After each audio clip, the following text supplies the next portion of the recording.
ఒక లేఖన భాగాన్ని చదువుదాం. ఆ తర్వాత మనం దేవుని వాక్యము చేత ప్రేరేపించబడిన వారమై ప్రభు యొక్క సన్నిధిలో కొద్ది సమయం ప్రార్థనలోనికి వెళదామండి. మొదటి దినవృత్తాంతాల గ్రంథము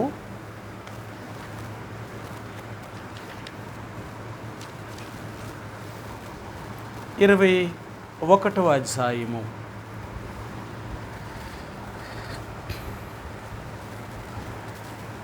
ఈ రాత్రికాల సమయంలో మనం ప్రార్థనకి వెళ్ళే ముందుగా దేవుని యొక్క వాక్య లేఖన భాగములో నుంచి మొదటి దినవృత్తాంతముల గ్రంథము 21వ అధ్యాయము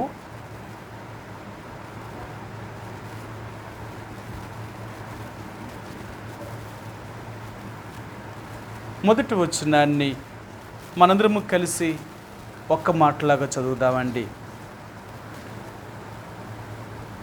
మొదటి దినవృత్తాంతముల గ్రంథము 21వ అధ్యాయము మొదటి వచనాన్ని మనందరము కలిసి ఒక్క మాటలాగా చదువుదామండి. చదవగలిగిన వారు నాతో కూడా కలిసి చదవడానికి ప్రయత్నించేయండి.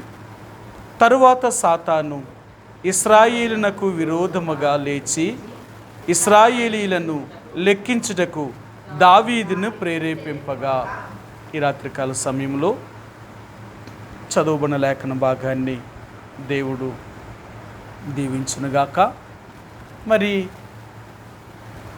ఈ యొక్క మొదటి దినవృత్తాంతాల గ్రంథము 21వ అధ్యాయములో మరి ఇశ్రాయేలు ప్రజల మీద రాజుగా దావీదు పరిపాలన చేస్తున్న సమయంలో ఎన్నో యుద్ధాలు చేసి ఎంతో రాజ్యాన్ని విస్తరింపచేసి విస్తారమైన బంగారమును వెండిని సకలమైన సంపదలన్నీ కూడా సంపాదించి అతడెంతో స్థిరపడినవాడు. ఇలాంటి పరిస్థితుల్లో దావీదు ఇశ్రాయేలు ప్రజల మీద రాజుగా ఉన్నప్పుడు ఇప్పుడు ఒక సమస్య వచ్చిందన్నమాట. ఒక సమస్య వచ్చింది. ఏంటి అంటే సాతాను ఇశ్రాయేలీలకు విరోధముగా లేచి ఇశ్రాయేలీలను లెక్కించుటకు దావీదును ప్రేరేపింపగా. ఇక్కడ సాతానుకి ఇశ్రాయేలు మీద విరోధం వచ్చిందంట. ఇశ్రాయేలీల మీద విరోధం వచ్చినప్పుడు ఇశ్రాయేలీలతో ఎవరితో అయితే విరోధం ఉందో వాళ్ళతో చూసుకోవాలా, కానీ ఇక్కడ అలా చేయలేదు. ఇప్పుడు సాతాను ఏం చేశాడంటే ఇశ్రాయేలులకు విరోధముగా దావీదును ప్రేరేపించాడట. మరి నేను చాలా అంటే ప్రభువా ప్రార్థన కొరకు ఏం చెప్పాలా అంటే ఇదే మాట గుర్తు చేశాడు. ఉదయకాల సమయంలో మా కుటుంబ ప్రార్థనలో కూడా ఇదే అధ్యాయం అన్నమాట. ఇదే అధ్యాయం అయినప్పుడు కొన్ని విషయాలు జ్ఞాపకం చేశాను. సాతాను దావీదుని ఎందుకు ప్రేరేపించింది, ఎలాగూ ప్రేరేపించింది, ఏ కారణం చేత ప్రేరేపించింది అనే విషయాలు జ్ఞాపకం చేశాను. అయితే నేను దేవుడి దగ్గర కనిపెట్టినప్పుడు నాకు దేవుడు ఇదే మాట చెప్పాడు, ఇదే ప్రార్థన కొరకు చెప్పు. ఏం చెప్పమంటావు, నాకేం అర్థం కావట్లేదు ఆ మాట. అయితే నేను చాలాసేపు దేవుడి దగ్గర కనిపెట్టినప్పుడు దేవుడు ఈ మాటను జ్ఞాపకం చేశాడు. ఇశ్రాయేలీలకు విరోధముగా లేచి సాతాను ఇశ్రాయేలు ప్రజలకు విరోధముగా లేచాడట. మనందరికీ తెలుసు కదా, సాతాను ఎవరికి విరోధంగా లెగిస్తాడు? సాతాను ఎవరికి విరోధంగా లెగిస్తాడు? దేవుని ప్రజలకు, అంటే నీవు నేనైనా. ఎప్పుడైతే మనం ఆత్మీయంగా దేవుళ్ళో వెంబడించాలని దేవుడి కోసం బ్రతకాలని తీర్మానం చేసుకుంటామో అప్పుడే సాతానుడు కూడా మనకి వ్యతిరేకముగా మరీ విపరీతమైన విరోధ భావాన్ని కలిగి ఉంటాడనమాట. నీకు ఎన్నోసార్లు చెప్తూ వచ్చాను ఏంటంటే దేవుడు సీమోను పేతురుతో ఇలాగ చెప్పాడు. సీమోను పేతురు, కోడు ఒక మారు కుయ్యక ముందే ముమ్మారు నన్ను బొంకుతావు, కోడు కుయ్యక ముందే నన్ను ముమ్మారు బొంకుతావు అన్నప్పుడు ప్రభువా నీ కొరకు నేను చనిపోవడం అన్నా చనిపోతానేమో కానీ నిన్ను వదిలిపెట్టను అని చెప్పాడు. అప్పుడు దేవుడు అన్నాడు, పేతురు నువ్వు నా కోసం చనిపోతాను అని నువ్వు తీర్మానం చేసుకున్నావు చూసావా, అయితే సాతానుడు కూడా నిన్ను నా నుండి దూరం చేయాలని వాడు కూడా తీర్మానం చేసుకున్నాడు. వాడెలాంటి తీర్మానం చేసుకున్నాడు అంటే మిమ్మల్ని పట్టి జల్లెడులో వేసి జల్లించబోతున్నాడు. వాడు ఎంతటి తీర్మానం చేసుకున్నాడంటే నువ్వు నిలబడతావా నిలబడలేవా అనేది వాడు కూడా అంతగానే తీర్మానం చేసుకున్నాడు. మిమ్మల్ని పట్టి ఆ యొక్క జల్లెడులో వేసి జల్లించినప్పుడు నువ్వు ఎక్కడ తప్పిపోతావేమో అని నేను ముందుగానే నా తండ్రిని వేడుకున్నాను. నీ నమ్మిక తప్పిపోకుండా ఉండాలని నా తండ్రిని వేడుకున్నాను. కాబట్టి నా తండ్రి నిన్ను తప్పక కాపాడతాడు. నీ నమ్మిక తప్పిపోకున్నట్లుగా నిన్ను కాపాడగలిగిన వాడు. కాబట్టి నువ్వు నిలుస్తావు, చివరికి నా కోసం ఒక బలమైన సాక్షిగా నువ్వు ఈ లోకంలో జీవించగలుగుతావు అనే విషయము నాకు తెలుసు అనే విషయాన్ని దేవుడు సీమోనుతో చెప్పాడు. నిజమండి, నీవు నేను కూడా దేవునికి ఎంత ఆత్మీయంగా దేవుళ్ళో ఎంత జీవించాలి అనుకుంటామో సాతానుడు కూడా అంత బలమైన తీర్మానమే చేసుకుంటాడు. ఎలాగైనా క్రీస్తు యొక్క సరళత నుండి, లేక యేసు ప్రభు యొక్క ప్రేమ నుండి, లేక ఆయనతున్న సంబంధము నుండి మళ్ళీ ఎలాగైనా దూరం చేయాలి. అది వాడు ఆలోచన అంతా. ఇశ్రాయేలీయులు ఎంతో నమ్మకంగా దేవుని సేవిస్తూ, దావీదు వారికి రాజుగా ఉన్నప్పుడు వారెంతో దేవుడికి నమ్మకంగా సేవిస్తూ దేవుడికి నమ్మకంగా జీవిస్తున్న పరిస్థితుల్లో ఎలాగైనా సరే ఇశ్రాయేలు ప్రజలను దేవుడి యొక్క మార్గము నుండి తొలగించాలి అనుకుంటున్నాడు. వీడు తొలగించాలి అంటే ఏం చేయాలా ఆలోచించాడు. ఏం చేస్తే ఈ ప్రజలను నేను దేవుడి దగ్గర నుంచి తొలగించగలుగుతాను. అయితే ఇతనికి ఒకరు కనిపించారట. ఎవరు కనిపించారంటే దావీదు కనిపించాడట. మనందరం చెప్తాం కదా, దావీదు దేవుని హృదయానుసారుడైన మనుషుడు, దావీదు యథార్థవంతుడు, దావీదు దేవునికి నమ్మకమైనవాడు, దావీదు ఇశ్రాయేలు ప్రజలను రాజు అయిన దగ్గర నుంచి దేవుడికి ఎంతో నమ్మకముగా ఆయన తన ప్రజలకు సేవ చేసినవాడు, దేవుణ్ణి కూడా నమ్మకంగా సేవించినవాడు. అలాంటి దేవుని యొక్క బిడ్డను, అలాంటి ఇశ్రాయేలు ప్రజల యొక్క రాజు అయిన దావీదుని సాతాను ప్రేరేపించాడట. దావీదుని సాతాను ప్రేరేపించడం ఏంటి? ఒక వ్యక్తిని సాతాను ప్రేరేపించాలి అంటే, ఒక వ్యక్తిలోనికి సాతాను ప్రవేశించాలి అంటే ఎలా ప్రవేశిస్తుంది? ఒకటి ఆలోచన, రెండు పాపము. ఇప్పుడు దావీదును సాతాను ప్రేరేపించిందట. దావీదును ప్రేరేపించడానికి గల కారణం ఏంటి చెప్పండి. దావీదు దేవుణ్ణి వెంబడిస్తున్నాడు కాబట్టి సాతాను అతను ప్రేరేపించింది. దేవుణ్ణి వెంబడించేవాడిని సాతాను ప్రేరేపించగలదా?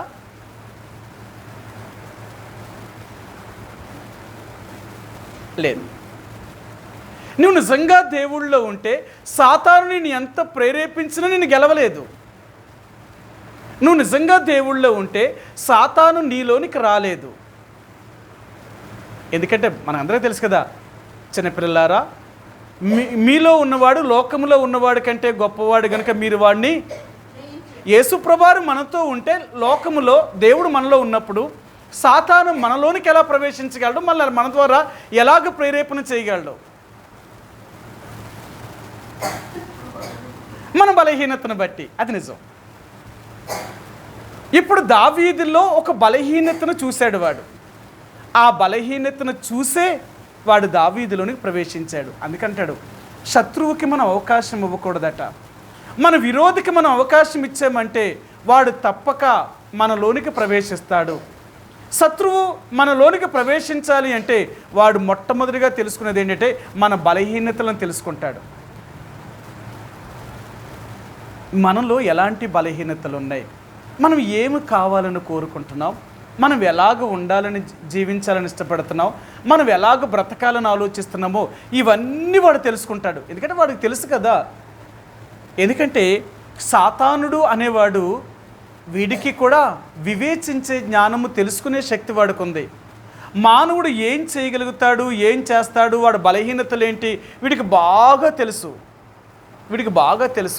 అందుకనే మానవుడి యొక్క బలహీనతలన్నీ వీడికి తెలుసు కాబట్టి మానవుడు ఎటువంటి బలహీనతలో ఉన్నాడో ఆ బలహీనతలో ఉన్నప్పుడు దాని ద్వారా అతనిలోనికి ప్రవేశించి అది ఒక పెద్ద ప్రళయముగా పెద్ద నష్టముగా వాడు కలగజేసేవాడు ఉంటాడు. అందుకని అంటాడు అపవాదికి చోటు ఇవ్వద్దు అంటాడు ఆయన. అపవాదికి చోటిస్తే వాడు చిన్న స్థలాన్ని తీసుకొని ఎంత భయంకరమైన నష్టాన్ని కలిగించగలుగుతాడో మనందరికీ తెలుసు కదా. తుఫాన్ ఎలాగ ఏర్పడుతుందట, అల్పపీడనము అంటారు కదా. తుఫాను అల్పపీడనము అంటారు. ఎలాగ ఏర్పడుతుంది అంటేనట, సముద్రం మీద 4 వైపులా గాలి సమానంగా వీచినప్పుడట ఏ తుఫాను రాదట. 4 వైపుల్లో ఒకవైపు బలహీనమైంది అనుకోండి, 3 వైపులు గాలి ఏం చేస్తారు, సుడిగుండం తిప్పుతుందట. ఎప్పుడైతే బలహీనం ఒకవైపు ఏర్పడిందో ఈ 3 వైపుల వీళ్ళని గాలి ఏం చేస్తే బలహీనమైన దాన్ని రౌండ్ తిప్పుతుంది అనమాట, గుండ్రంగా తిప్పుతూ ఉంటుంది. సుడిగుండం ఏర్పడింది అంటాడు. వాయుగుండము సుడిగుండం అంటాడు కదా. ఈ వాయుగుండం ఎలా ఏర్పడుతుందంటే ఒకవైపు అల్పపీడనము అంటాడు. అంటే ఎటువైపు అయితే అల్పపీడనం బలహీనమైందో గాలి, అటువైపు సముద్రం ఏం చేస్తుందంటే గాలి ఏం చేస్తుందంటే దాన్ని తిప్పుతుందన్నమాట. అలాగ తుఫాను ఏర్పడడానికి అవకాశం మొదట అదే అవకాశం. అలాగే మనలో ఉన్న బలహీనతను సాతాను తెలుసుకోగలిగితే వాడు మనలో కూడా తుఫానును సృష్టించగలిగిన వాడు, అలజడును సృష్టించగలిగిన వాడు. అందుకనే మన బలహీనతలు అనేవి ఎవ్వరికీ తెలియకూడదు. తెలిసిందనుకో ఏం చేస్తారు, దాంతో మనల్ని వశపరచుకోవడానికి ప్రయత్నం చేస్తారు. అంతేనా? అది మనిషి అయినా కావచ్చు, అది ఏదైనా కానీ. మన బలహీనతలు కానీ ఇతరులకు తెలిసాయి అంటే ఇతరులు మన బలహీనతను ఆసరాగా చేసుకొని మనల్ని ధన ద్వారా తను వశపరచుకోవడానికి ప్రయత్నం చేస్తారు. అందుకని మన బలహీనతలు అనేవి ఎదుటి వాడికి తెలియకుండా ఉండడానికి మనం ప్రయత్నం చేస్తూ ఉంటాం. మనుషులకైతే తెలియకపోవచ్చు, అంటే మనుషులే పట్టేసుకుంటున్నప్పుడు సాతానిది లేదా మన బలహీనతలు అంటే ఏంటో వాడికి మరీ ఎక్కువ తెలుసు. ఇప్పుడు దావీదులోనికి సాతాను వచ్చి ప్రేరేపణ చేసిందట. అసలు దావీదులో ఏ బలహీనత ఉందంటారు? దావీదుని సాతాను ఇప్పుడు వాడుకుంటున్నాడు. అంతేనా? సాతాను ఇశ్రాయేలు ప్రజలకు విరోధముగా లేచి ఇశ్రాయేలు ప్రజలు లెక్కించుటకై దావీదుని ప్రేరేపణ చేసిందంట. ఎవరు? సాతాను. దావీదుని సాతాను ప్రేరేపణ చేయడం ఏంటి? ఇతడు ఏమైనా దేవుడిని ఎరగనివాడా? ఎరిగినవాడు. దేవుడి గురించి ఏం తెలియదంటారా? తెలిసినవాడు, ఎంతో ఆత్మీయుడు. ఇలాంటి వాడిని సాతాను ప్రేరేపించడం ఏంటి? అలాంటి వాడిని ప్రేరేపిస్తుందంటావా? మనకు పైకి కనిపించేది మాత్రం దావీదులో ఇవే కనపడుతున్నాయి. కానీ అతను లోన ఉన్న విషయం అనేది మనుషులుగా మనకెవ్వరికీ తెలియదు. అది దేవుడికి మాత్రమే తెలుసు. అందుకంటాడు దేవుడికి తెలుసు. రెండవదిగా ఈ లోకనాథుడైన అలాగే ఈ లోకాధికారి అయిన సాతానుడు కూడా దావీదుని తెలుసుకున్నాడు. దావీదులో కొంత గర్వము అహంకారము అనేది దేవుడికి కనిపించింది. ఎలా? అసలు దానికి దీనికి ఏమైనా పొంతన ఉందా అంటే పొంతన ఉంది. ఎలాగంటే ఇవి జరిగిన తరువాత అనడా అంటే తరువాత సాతాను ఇశ్రాయేలు ప్రజలను ఇశ్రాయేలు ప్రజలకు విరోధముగా లేచిందంట. అంటే మీరు 19వ అధ్యాయం కానీ 20వ అధ్యాయం కానీ చూస్తే దావీదు అనేక రకాలైన భయంకరమైన యుద్ధాలు చేశాడు. అనేక మంది రాజులు దావీదు మీద యుద్ధానికి వచ్చినప్పుడు దావీదు భయంకరమైన యుద్ధాలు చేసి ఎంతోమంది రాజులను కూడా చంపేశాడు. ఆయన తన రాజ్యము చాలా విస్తరించింది, విస్తారమైన ఆస్తిని పట్టుకున్నాడు. ఆ తర్వాత దావీదుకి ఒక మనసులో ఇలాంటి ఆలోచన పుట్టిందంట. అసలు ఇన్ని యుద్ధాలను జయించాను కదా, ఇంత విస్తారమైన ఆస్తిని సమకూర్చుకున్నాను కదా, ఈరోజు నా దేశం ఇంత విస్తరించింది కదా, ఇవన్నీ దేనివల్ల జరిగింది అని ఆలోచించాడట. దేనివల్ల జరిగింది అని ఆలోచించాడట. ఆలోచించినప్పుడు ఇతనికి ఏమైందంటే ఇవన్నీ నేను సంపాదించుకోగలిగాను అంటే, ఇన్ని యుద్ధాల్లో నేను జయం పొందాను అంటే దానికి కారణం ఏంటో తెలుసా? నేను, నా సైన్యము, లేక నా బలము. ఇప్పుడు దావీదుకి ఏమొచ్చిందట? నేను, నా బలము, నా సైన్యమే. ఇంతగా నేను జయించడానికి గల కారణం ఏంటే, వేళ్ళే లేకపోయి ఉంటే ఇన్ని రాజ్యాల్ని, ఇంతమంది రాజుల్ని నేను జయించేవాడిని కాను. ఈ విషయం ఎవరికి తెలుసు? మనకెవరికైనా తెలుసా? నిజంగా తెలియదు అది. సరే, ఇలాంటి బలహీనత ఎప్పుడైతే సాతానికి కనిపించిందో, వెంటనే ఇప్పుడు సాతాను ఏం చేసింది? అవకాశం దొరకగానే అతనిలోనికి వెళ్ళి ఇప్పుడు ఏం చెప్పిందంటే, నువ్వు ఇశ్రాయేలు ప్రజల రాజువు కనుక ఇంత నీకు బలం ఉంది, నీ బలం ఎంతో నువ్వు తెలుసుకో, అసలు నీకు ఎంత బలం ఉందో నీకు తెలియాలి కదా అని సాతాను దావీదుని ప్రేరేపించిందట. దావీదుని ప్రేరేపించగానే యోవాబుని పిలిచాడు. సైన్యాధిపతిని యోవాబుని పిలిచి ఆయన ఇలా చెప్పాడు, యోవాబా, ఇశ్రాయేలు ప్రజల్లో 20 సంవత్సరంలో పైబడి యుద్ధమునకు పోదగిన యోధులు ఎంతమంది ఉన్నారో వాళ్ళందరినీ లెక్కించు అని చెప్పాడు. అప్పటికి యోవాబు చెప్పాడు, రాజా, అది నేరము, అది తప్పు. సరే, మీకు ఆ మాట చూపిస్తాను.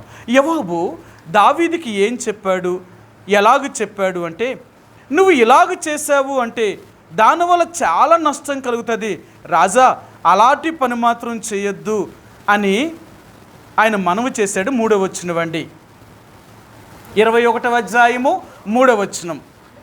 అందుకే యోవాబు, రాజా, నా ఏలినవాడా, యెహోవా తన జనులను ఇప్పుడున్న వారి కంటే 100 ఎక్కువ మందిని చేయునుగాక. వారందరూ నా ఏలినవాని దాసులు కారా? నా ఏలినవానికి ఈ విచారణ ఎలా? ఇది జరగవలసిన ఏతువేమి? జరిగిన ఎడల ఇశ్రాయేలీయులకు శిక్ష కలుగును అని మనవి చేశాను చెప్పాడు యోవాబు. రాజా, అసలు నువ్వెందుకు ఇలాంటి ఆలోచన కలిగి ఉంటున్నావు? ఒకవేళ కానీ నువ్వు ఇలాగే చేస్తే నిజంగా ఇశ్రాయేలు ప్రజల మీదకి శిక్ష వస్తుంది. ఎందుకు వస్తుంది? లెక్క పెడితే శిక్ష వస్తుందా? ఇప్పుడు తన దగ్గర ఎంత బలం ఉందో ఆ బలాన్ని చూసుకోవడానికే దావీదు ఇష్టపడ్డాడు. తన బలం ఎంత ఉందో తను చూసుకోవడానికి ఇష్టపడితే దానివల్ల ఆయనకి శిక్ష ఏంటి?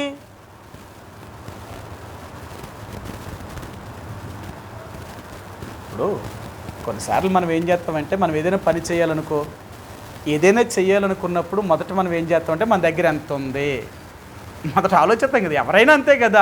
మొదట మన దగ్గర ఎంత ఉంది, మనం చేయగలమా చేయలేమా, ఆ పని చెయ్యాలి అనుకుంటే మనం దాన్ని సాధించగలమా సాధించలేమా, మనం చేస్తానంటే దిగాలి, చేయలేనంటే మానేయాలి. ముందు మన దగ్గర ఎంత ఉందో ముందు మనం కూర్చొని ఆలోచిస్తాం. బైబిల్ కూడా అదే చెప్పింది. ఒక మనిషి ఏదైనా ఒక పని చెయ్యాలి అనుకుంటే ముందు కూర్చుండి తగులుబడి ఆ పనిని ఆరంభించి తను ముగించగలనో లేదో అని మొదట వాడు ఏం చేయాలట? యోచన చేయాల. ఇది నిజం. అది అంతేకాని తను దిగిన తర్వాత నేను యోచన చేస్తానా చేయలేనని మధ్యలో ఆపాడు అంటే అది అతనికి అవమానాన్ని కలగజేస్తుంది. అందుకని మనం ఏదైనా చేసే ముందు దాని గురించి ఆలోచిస్తాము. ఇప్పుడు దావీదు కూడా ఇక్కడ ఏం చేస్తున్నాడంటే, ఇశ్రాయేలు ప్రజలు లెక్కించడం తప్పు కాదా అంటే లోకరీత్యా చూస్తే దావీదు చేసిందేమీ తప్పు అనిపించదు. అయినప్పటికీ యోవాబు చెప్తానే ఉన్నాడు, రాజా, ఎందుకు నువ్వు ఇలాగ చేస్తున్నావు? ఒకవేళ నీ దేవుడే కానీ నీ దగ్గరున్న జనాంగాన్ని 100 రెట్టింపు చేయని, ఇంకా నీ సంతానం ఇంకా దేవుడు నీ రాజ్యాన్ని విస్తరింప చేయాలనుకుంటున్నాడు, ఇంకా నీకు అనేక మంది బహువిస్తారమైన సైన్యాన్ని ఇవ్వాలనుకున్నాడు దేవుడు. కాబట్టి రాజా, నువ్వు మాత్రం వారు లెక్కించొద్దు, ఆ పాపము చేసి ఇశ్రాయేలు ప్రజల మీదకి నువ్వు శిక్ష తేవద్దు అన్నాడు. అయినా దావీదు, నేను రాజుని, నేను చెప్పినట్లుగానే నువ్వు చెయ్యాలి అని చెప్పినప్పుడు యోవాబుకి దావీదు మీద అసహ్యత పుట్టిందంట. సరే, మీకు ఈ మాట కూడా చూపిస్తాను. 6వ వచనం, రాజు మాట యోవాబునకు అసహ్యముగా ఉండెను గనుక అతడు లేవి బెన్యామీను గోత్రములను ఆ సంఖ్యలో చేర్చలేదు. అప్పటికి యోవాబుకి దావీదు ఇక మాట అసహ్యంగా అనిపించిందంట. ఇదేంటి? సైన్యాన్ని అంటే తన దగ్గర ఉన్న వారిని లెక్క పెట్టమని దావీదు చెప్తే దాని విషయంలో యోవాబుకి ఇష్టం లేదు. యోవాబు అంటున్నాడు, అసహ్యత కలిగి కొంతమందిని ఆ లెక్కలో చేర్చలేదట. అసలు ఇదేంటి నాకు అర్థం కావట్లేదు. దావీదు రాజు లెక్క పెట్టమన్నాడు సైన్యాధిపతిని యోవాబుని. ఆ మాట వద్దు అని యోవాబు చెప్పాడు. అయినా రాజు ఖండితంగా ఆజ్ఞాపించడం వల్ల యోవాబు చేయకుండా ఉండడు కాబట్టి చెయ్యాలి కాబట్టి దాను మొదలుకొని బేర్షెబా వరకు ఉన్నవారిని అందరినీ లెక్కించడానికి బేర్షెబా అంటే యోవాబు వెళ్ళడానికి ప్రయత్నం చేశాడు. అసలు యోవాబు ఎందుకు వద్దంటున్నాడు, దావీదు ఎందుకు లెక్క పెట్టాలనుకుంటున్నాడు? ఇప్పుడు మనకు అర్థమైంది కదా. దావీదు ఎందుకు లెక్క పెట్టాలనుకుంటున్నాడు? తన బలం ఎంతో తను తెలుసుకోవాలి అని ఆలోచిస్తున్నాడు. యోవాబు ఎందుకు వద్దంటున్నాడు?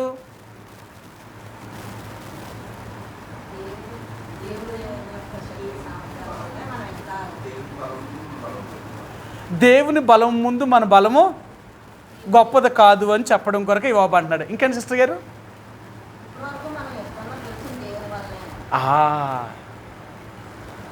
యోవాబుకి అన్నీ తెలుసు.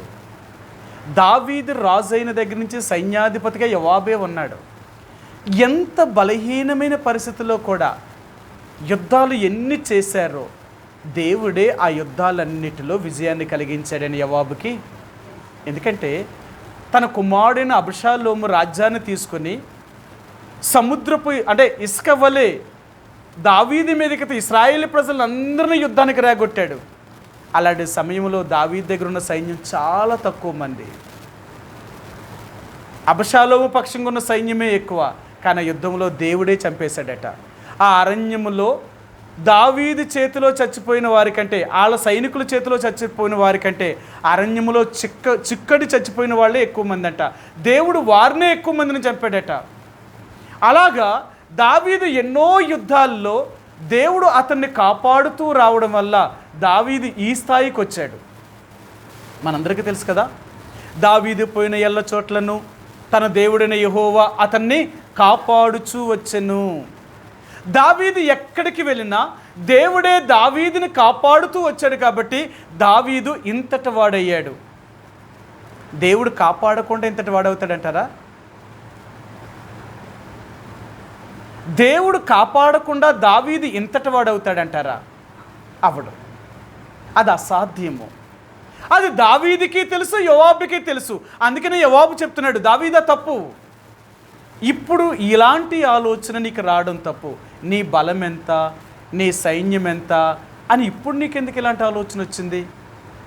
ఇంతవరకు మనం యుద్ధాలు చేసినప్పుడు, ఇంతవరకు మనం ఎన్నో యుద్ధాల్లో విజయాన్ని సాధించినప్పుడు మన బలము మన శక్తితో మనం సాధించామా? అదంతా దేవుడు కాదా మనకు సహాయం చేసింది? దేవుడు కాదా ఈ స్థాయిలోకి ఇప్పుడు దాకా మనం తీసుకొచ్చింది? ఇప్పుడు నీకెందుకు ఇలాంటి ఆలోచన వచ్చింది? ఇది తప్పు అని యోవాబు చెప్తున్నాడు. కానీ దావీదు మాత్రము నేను చెప్పిందే చెయ్యాలి అని పట్టుపట్టాడు. ఇక్కడ రెండు విషయాలు. సాతాను దావీదుని ప్రేరేపించిందంట. అందుకని అంటారు ఒక వరలో రెండు కత్తులు ఇమ్మడవట. అవునా? బైబిల్లోనే కదా అంటాడు, ఒక వరలో రెండు కత్తులు పెట్టలేమంట. అలాగే ఒక గూటిలో వేరు వేరు పక్షులు ఉండవట. ఏ జత పక్షి, ఏ గూటు పక్షి ఆ గూటితో ఉంటుందట. అంతే. ఇంకొకటి ఏంటో తెలుసా? ఏ జాతికి సంబంధించిన పక్షి ఆ జాతితోటే కలిసి ఉంటుందట. వేరే పక్షి వేరే జాతితో కలిసి ఉండవట. ఆలోచించండి. దావీదేమో దేవుని బిడ్డ, సాతానుడేమో దేవునికి విరోధమైన వాడు. ఈ ఇద్దరు ఎలా కలిసి ఉంటారంటారు? ఉండగలరా? నేను చాలా ఆలోచన చేశాను దేవుడి దగ్గర. ప్రభువా, అసలు దావీదులోనికే సాతాను ఎందుకు ప్రవేశించాలా? ఇంకొకరు ఎవరినైనా వాడుకోవచ్చు కదా, దావీదునే వాడుకోవాలా? ఇశ్రాయేలు ప్రజల్లో అన్ని లక్షల మంది జనాంగాలు ఉన్నప్పుడు అన్ని లక్షల మందిలో ఎవరిలో ఒకటి దాంట్లో దూరి వాడి ద్వారా ఏదో కలవరం సృష్టించవచ్చు కదా. చేయలేదా? చేయగలదా? చేయలేదా? దావీదే అవసరం లేదు. నష్టాన్ని కలిగించాలంటే ఆనాడు ఇశ్రాయేలు ప్రజలు ఆయి మీదకి వెళ్ళినప్పుడు ఆకాను పాపం చేసి కూడా ఆనాడు ఆయి ప్రజల మీద ఓడిపోయారు కదా. ఒకడు పాపం చేయడం వల్ల ఇశ్రాయేలు ప్రజలు ఓడిపోవడానికి అవకాశం వచ్చినప్పుడు ఇక్కడ దావీదును ఒక్కడే ఎందుకు ఉపయోగించుకోవాలి? ఇంకెవరు లేరా అంటే దావీదు ఆ స్థితిలో ఉన్నాడు. సాతాను ఒక వ్యక్తిలోనికి ప్రవేశించాలి అంటే వాడు బలహీనతలను ఎరిగినవాడు. నేను ఆలోచన చేశాను, ప్రభు దగ్గర కనిపెట్టినప్పుడు అన్నాడు, పాము భూజంతువులన్నిటిలో చాలా యుక్తి కలిగిందంట. సర్పములోనికే సాతానుడు దూరాడట. పాములోకి ఎందుకు దూరాలా? ఇంకొన్న భూజంతువులు ఎన్నో జంతువులు ఉన్నప్పుడు, ఇన్ని జీవరాశులు ఉన్నప్పుడు ఏ జీవులో నుంచైనా దూరి ఆదాముని అవ్వని మోసం చేయలేడా? మరి పాములోకి ఎందుకు దూరాడు? సర్పములోనికి ఎందుకు దూరవలసి వచ్చింది? దేవుడు సర్పమును చేసింది అది శాపగ్రస్తమైనదని చేయలేదు. సర్పము దేవుడికి చాలా సంతోషకరమైనది, అందుకనే దానిని కూడా దేవుడు చేశాడు. అది ఏదో పాపము. చాలామంది అంటే పాము కల్లోకి వస్తే అమ్మా సాతాను నా కల్లోకి వచ్చాడు అంటారు. పాము సాతాను కాదు, పాము సాతాను కాదు. పామును దేవుడు సృష్టించాడు, కానీ సర్పములోనికి, ఆ పాములోనికి సాతానుడు ఎలాగ ప్రవేశించాడు అనేది తెలుసుకోవాలి. ఇప్పుడు సాతాను పాములోనికి ఎలాగ దూరాడంటారు? ఇప్పుడు దావీదులోనికి సాతానుడు ప్రవేశించి ఇశ్రాయేలు ప్రజలు లెక్కించాడంట. దావీదులోనికి సాతాను ప్రవేశించడానికి గల కారణం ఏంటి? దావీదు తన బలాన్ని తను తెలుసుకోవాలనుకున్నాడు. అంటే ఇప్పుడు ఏమొచ్చింది దావీదుకి? అతిశయం వచ్చింది. రెండవదిగా అహంకారము, గర్వము కూడా ప్రవేశించింది. మూడవదిగా దావీదు యొక్క జీవితంలోనికి జీవపు డంబము కూడా ప్రవేశించింది. అంటే ఒకవేళ ఎవరైనా అడిగారనుకో, దావీదా ఇన్ని యుద్ధాలు ఎలా చేసేవయ్యా, ఇంత విజయం నీకు ఎక్కడదయ్యా అని చెప్పేటప్పుడు దావీదు ఏం చెప్తాడు? గొప్పగా నా సైన్యం వల్ల జయించానని చెప్తాడు. ఇప్పుడు ఏం చెప్పుకుంటాడు ఈయన? నేను దేవుని వల్ల అని చెప్పడట. ఇప్పుడు ఎవరి వల్ల చెప్తాడట? నా సైన్యం వల్ల చేశాను ఇవన్నీ, అంతే తప్ప దేవుడు నాకు చేయడం ఏంటి? అందుకనే తన గురించి తను చెప్పుకోవాలనుకునే విధానంగా దావీదు ఉన్నాడు. ఈ బలహీనతలన్నీ సాతాను చూశాడు. అందుకనే దావీదునే సాతానుడు కోరుకున్నాడనమాట. ఇతనికి ఇలాంటి బలహీనత ఎప్పుడైతే సాతాను చూశాడో వెంటనే దావీదులోనికి ప్రవేశించాడు వీడు. ఇప్పుడు సాతాను ఆ సర్పములోనికి దూరి, ఆ సర్పములోనికి ప్రవేశించి సర్పము ద్వారా ఆ స్త్రీతో మాట్లాడడం మొదలుపెట్టింది. అవునా? అసలు సర్పములోనికి సాతానుడు ఎందుకు దూరాడంటారు, ప్రవేశించాడంటారు?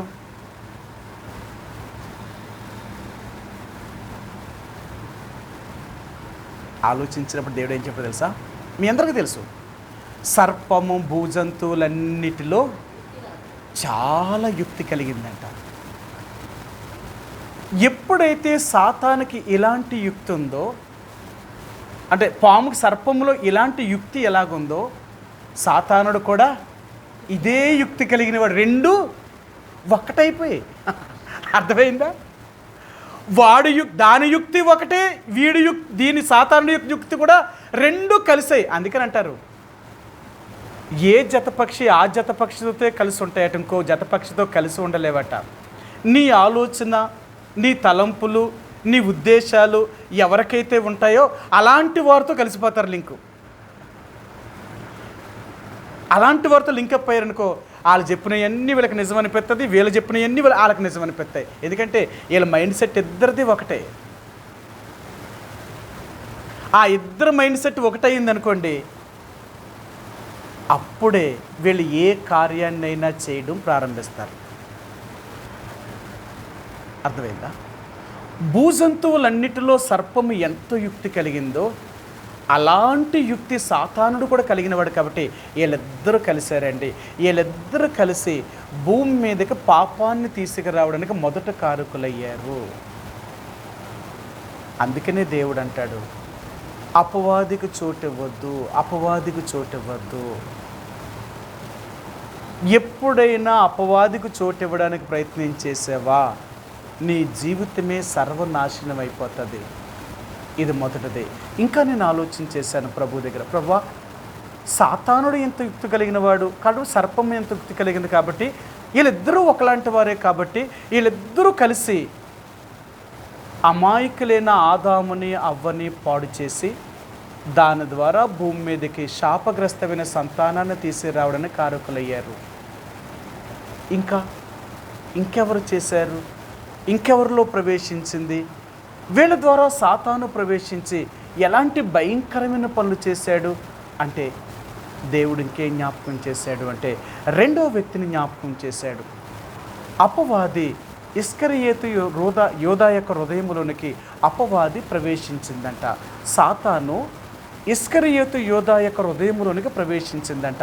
ఈ ప్రవేశించడానికి గల కారణం ఏంటి అంటే, సాతానికి ఈ 12 మంది శిష్యుల్లో ఒకడు అవసరమయ్యాడు. అంటే యేసును అప్పగించాలి, యేసును ఎలాగైనా చంపాలి. యేసును చంపాలంటే ఇప్పుడు నేను ఎవరిని ఏర్పరచుకోవాలా ఆలోచన చేశాడు. తన 12 మంది శిష్యుల్లో ఒకడైన ఇస్కరియోతు యోధాను చూశాడు. ఈ యోధాను చూడగానే యోధా ఎలాంటి పరిస్థితిలో ఉన్నాడు అంటే, అప్పటికే వీడు ధనాపేక్ష కలిగినవాడు, డబ్బు మీద కాంక్ష కలిగినవాడు. ఈ ఆలోచన అతనికి రాగానే సాతాను కూడా అతనిలోనికి వెళ్ళగానే వీళ్ళిద్దరి ఆలోచన బలపరిచాడు. అతనికి డబ్బు కావాలా? డబ్బు వచ్చే మార్గాన్ని సాతాను అతనికి చూపించాలా? ఇది అతనికి డబ్బు అవసరం. ఇప్పుడు డబ్బు అతనికి అవసరం కాబట్టి డబ్బు ఎలాగొస్తుందో ఇతనికి ఆ మార్గాన్ని చూపించడం సాతాను యొక్క పని. ఇప్పుడు సులువుగా తేలికైపోయింది. యోధాకి డబ్బులు సంపాదించడం ఎలాగో వీడు సలహా చెప్పాడు. అవునా కాదా? మీకు చూపిస్తాను ఆ మాటను. యోహాను సువార్త 13వ అధ్యాయము. యోహాను సువార్త 13వ అధ్యాయము మొదటి వచనమండి. 13 మొదటి వచనము. తాను ఈ లోకము నుండి తండ్రి యొద్దకు వెళ్ళవలసిన గడియ వచ్చినని యేసు పసగా పండుగకు ముందే ఎరిగిన వాడే లోకములో ఉన్న తన వారిని ప్రేమించి వారిని అంతం వరకు ప్రేమించెను. వారు భోజనము చేయుచుండగా ఆయనను అప్పగింపవలనని సీమోను కుమారుడగు ఇస్కరియోతు యోధా హృదయములో అపవాది ఇంతకుముందు ఆలోచన పుట్టించి ఉండెను గనుక. ఇంతకుముందే అపవాది అతనికి ఆలోచన పుట్టించిందంట. ఏమని? నీకు డబ్బు కావాలి. డబ్బు కావాలి అంటే దాని మార్గాన్ని నేను చూపిస్తాను. ఆ మార్గంలోకి నువ్వు రా, నీకు ఈజీగా నువ్వు ధనవంతుడు అయిపోతావు. ఏ మార్గం అంటే ఈయన్నే అప్పగించు. శాస్త్రులు పరిసయ్యులు ఇతను చంపాలనుకుంటున్నారు. ఇతన్ని అప్పగిస్తే ఎవరికైనా మేము డబ్బును ఇవ్వాలనుకుంటున్నారు. వాడి దగ్గరికి వెళ్ళు. వాళ్ళ దగ్గరికి వెళ్తే నీకు ఎంత కావాలో అంత ఇస్తారు. ఆ డబ్బులు నువ్వు తీసుకో, ఆయన అప్పగించు. అది కూడా ఎలాగ అప్పగించాలో తెలుసా? ఆ మార్గం కూడా నేను చూపిస్తాను. నువ్వు శత్రువుగా చేయక్కర్వద్దు, ప్రేమతోటే చేయొచ్చు. అక్కడ నువ్వేం చెప్పు? నేను ఎవరిని ముద్దు పెట్టుకుంటానో ఆడనే యేసు అని చెప్పు. ఇక్కడికి వచ్చి నువ్వేం చెప్పాలా? బోధకుడా నీకు శుభమవును గాకని ఇక్కడ చెప్పు. అంతే. ఇక్కడ నువ్వు దొంగవాడిగా అంటే ఇక్కడ నీతో యేసు ప్రభువారితో 11 మంది కూడా నిన్నేమనుకోరు? యేసుని అప్పగించిన వాడు ఈడే అని వారు అనుకోరు. బోధకుడా నీకు శుభమవునుగా కానీ ముద్దు పెడతావు నువ్వు. నీ బోధకుడు ముద్దు పెడితే నువ్వేమో ప్రేమతో ముద్దు పెట్టినట్టుంటే అతను నువ్వు దొంగని నువ్వు వాడిని అప్పగించమని ఎలా తెలుసుకుంటారు వాళ్ళు? వాళ్ళకి తెలియదు. నువ్వు వాళ్ళకేం చెప్తావు? నీ శత్రువులకి అంటే యేసును పట్టుకునే వారికి ఏం చెప్తావు? నేను ఎవరిని ముద్దు పెట్టుకుంటానో ఆయనే యేసు అని చెప్పు. ఎంత ఎలాగాడుతుందో చూడండి. అందుకని అంటాడు సాతాను ఎప్పుడూ కూడా డబల్ గేమ్ ఆడతాడనమాట. 2 ఆలోచనలు కలిగిన వాడు. ఇటువైపు మంచిగా ఉంటాడు, అటువైపు నుంచి నరుక్కొస్తాడనమాట. నిన్ను ఎలాగ పడగొట్టాలి, నిన్ను ఎలాగ అంతం చేయాలి, నిన్ను ఎలాగ నాశనం చేయాలి అనేది అపవాది 2వ వైపు నుంచి కూడా నీకు ఆలోచన చెప్తూ ఉంటాడు. అందుకనే ఇప్పుడు దావీదు యొక్క జీవితము కానీ లేక ఆ సర్పం యొక్క జీవితము కానీ లేక ఇస్కరియోతు జీవితము కానీ ఇలాగే నాశనం అయిపోయింది. అందుకని అంటాడు మనం దేవుని బిడ్డలో మనం ఎప్పుడూ కూడా అపవాదికి చోటు ఇవ్వడానికి ప్రయత్నం చేయొద్దు. అపవాదికి చోటు ఇవ్వడానికి ప్రయత్నం చేస్తే అది ఎంత దూరం వల్ల తీసుకెళ్తుంది అంటే మన జీవితంలో నెమ్మది, సుఖము, ఆనందాన్నే మన జీవితాన్ని దొంగిలించి తీసుకునేది ఉంటుంది. అందుకని అంటాడు ఇవ్వద్దు. ఇప్పుడు దావీదు ఎప్పుడైతే ఇశ్రాయేలు ప్రజలు లెక్కించడం ప్రారంభించాడో, అతని జనాభా లెక్కనంతటినీ కూడా యోవాబు తీసుకొచ్చి ఇచ్చాడో, వెంటనే దావీదుకి అర్థమైపోయింది, నేను తప్పు చేశాను, నేను పాపము చేశాను, ఇంతటి ఈ పాపానికి నేను ఎలా ఒడిగట్టాను, అసలు నేను తప్పు చేశాను అని దావీదు యొక్క మనస్సాక్షి కొట్టేసుకుంటుంది. ప్రభువా, నేను పెద్ద తప్పు చేశాను, చెయ్యకూడని నేరం చేశాను, ఇంతటి నేరం చేశాను కాబట్టి ప్రభువా నన్ను క్షమించు, నన్ను క్షమించు అని దేవుడి దగ్గర ఏడవడం ప్రారంభించాడు దావీదు. ఇంకా ఏమీ నువ్వు తప్పు చేశావు, నువ్వు ఇలాగ చేసావు కాబట్టి నీ మీదకి ఇలాగ శిక్ష పంపిస్తున్నాను అనేమి ఇంకా దేవుడు ఏమీ చెప్పలేదు. చెప్పకముందే దావీదు తెలుసుకున్నాడు. సరే, మీకు ఆ మాట చూపిస్తాను. మొదటి దినవృత్తాంతాల గ్రంథము 21వ అధ్యాయము. మొదటి దినవృత్తాంతాల గ్రంథము 21వ అధ్యాయము 8వ వచనం. దావీదు, నేను ఈ కార్యము చేసి అధిక పాపము తెచ్చుకొంటిని, నేను మిక్కిలి అవివేకముగా ప్రవర్తించి తిని, ఇప్పుడు నీ దాసుని దోషమును పరిహరించుమని దేవునితో మొరపెట్టగా. సరే, దావీదు దేవుడి దగ్గర ప్రార్థన చేస్తున్నాడట, ప్రభువా నన్ను క్షమించు, నన్ను క్షమించు, నేను ఎంతటి పాపము చేశానో నాకు అర్థమవుతుంది, నేను ఎంత తప్పు చేశానో నాకు అర్థమవుతుంది, నన్ను క్షమించు. అందుకంటే ఆయన అపవాదికి కానీ మనం చోటు ఇచ్చాము అంటే సాతానుడు మనలో ప్రవేశించి మనల్ని ఎంతటి స్థితిలోనే తీసుకెళ్తాడో. అందుకనే మనం ఎప్పుడూ కూడా మన బలహీనతలు ఎప్పుడు కూడా మనలో ఏ బలహీనత కూడా మనలో వండుకున్నట్లుగా మనం చూసుకోవాలి. దేవుడి మీద, దేవుడి శక్తి మీద ప్రతిరోజు మనం ఆధారపడాలి. ప్రభువా, నేనైతే బలహీనుడను, నా బలము, నా శక్తి ఈ లోకంలో సాతానుడి ఎటు ఎందుకు పనికిరాదు. అయితే నన్ను నువ్వు కాపాడు, నాకు నువ్వు సహాయం చేయి తండ్రి, నా బలహీనతల్లో నీ శక్తిని పరిపూర్ణించే. ఏ బలహీనత కూడా నా బలహీనతను శత్రువు ఆసరా చేసుకొని దాని ద్వారా నాలోనికి ప్రవేశించి నేను తప్పు చేయకున్నట్లుగా, నేను తప్పు చేసేలాగా ప్రేరేపించబడుకున్నట్లుగా నన్ను కాపాడు. ప్రతిరోజు మనం దేవుడి మీద ఆధారపడవలసిన వారు. ఎందుకంటే ఈ లోకములో ఉన్న సాతానుడు మన గురించి అన్నీ ఎరిగినవాడు, మన బలహీనతలన్నీ తెలుసు. ఏ బలహీనతలైతే మనలో ఉంటాయో ఆ బలహీనతలను ఆసరా చేసుకునే మనల్ని పాపములోనికి తీసుకుని వెళ్తాడు. మీ అందరికీ తెలుసు, నేను ఎన్నోసార్లు చూపించాను. యాకోబు రాసిన పత్రిక 1వ అధ్యాయంలో అంటాడు, సాతాను ఒక మనిషిని ఎలాగ శోధిస్తుంది అంటే వారిలో ఉన్న బలహీనతలు బట్టే వారు శోధించబడుతున్నారు అంటున్నాడు ఆయన. యాకోబు రాసిన పత్రిక 1వ అధ్యాయము. యాకోబు రాసిన పత్రిక 1వ అధ్యాయము 13వ వచనం. దేవుడు కీడి విషయమే శోధింపబడనేరడు, ఆయన ఎవరిని శోధింపడు గనుక ఎవడైనను శోధింపబడినప్పుడు నేను దేవుని చేత శోధించబడుచున్నానని అనకూడదు. ప్రతివాడు తన స్వకీయమైన దురాశల చేత విడవబడి మరలు కొలపబడిన వాడే శోధించబడును. ప్రతి మనుషుడు ఎలా శోధించబడుతున్నాడట? తన స్వకీయమైన దురాశల చేత. అంటే మనలో మన సొంత ఇష్టానుసారమైన కొన్ని కోరికలు, కొన్ని ఆశలు ఉంటాయట. ఆ ఆశలను, కోరికలను తీర్చుకోవాలని మనలో ఎప్పుడైతే ఆ శోధన మొదలవుతుందో సాతానుడు దాని మార్గాన్ని సరళము చేస్తూ ఉంటాడనమాట. వాడు అప్పుడు మనలోనికి వచ్చి మన ద్వారా తన కార్యాన్ని సఫలము చేసుకొని దాని ద్వారా సమాజానికి నష్టాన్ని కలిగిస్తాడు, మనకు నష్టం కలిగిస్తాడు, మన కుటుంబానికి నష్టం కలిగిస్తాడు. నష్టం మనతోటే పోదు.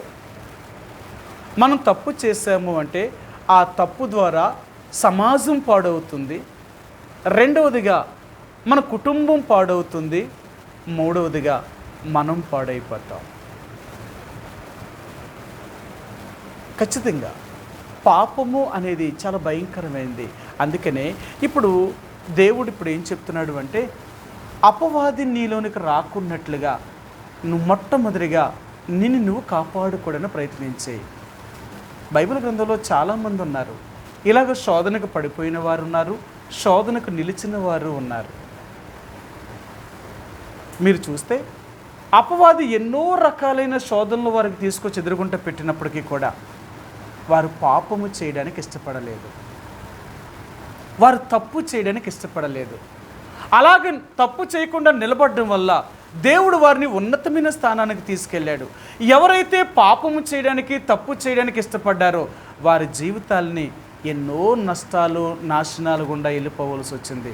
అందుకనే ఈరోజు దేవుడు జ్ఞాపకం చేసేది ఏంటంటే, అపవాది ఇశ్రాయేలు ప్రజలకు విరోధముగా లేచి దావీదుని ప్రేరేపణ చేసి ఇశ్రాయేలు ప్రజలను లెక్కించడానికే దావీదుని ప్రేరేపణ చేసిందంట.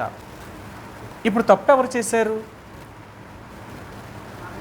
చేసింది తప్పు దావీదు చేశాడు. ఇప్పుడు శిక్ష ఎవరి మీదకి రావాలా? దావీదు మీదకి రావాలా. కానీ శిక్ష ఎవరి మీదకి వెళ్ళింది? ఆయన ప్రజల మీదకి వెళ్ళింది. ఈ ప్రజలు ఏం చేశారని ఆలోచించండి.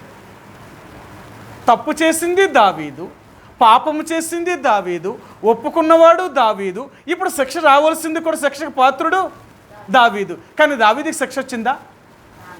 రాలేదు. మరి ఎవరికి వచ్చింది శిక్ష? ఇశ్రాయేలు ప్రజల మీదకి వచ్చింది, అమాయకులైన ప్రజల మీదకి వచ్చింది. వీళ్ళ మీదకి శిక్ష రావడం ఏంటి?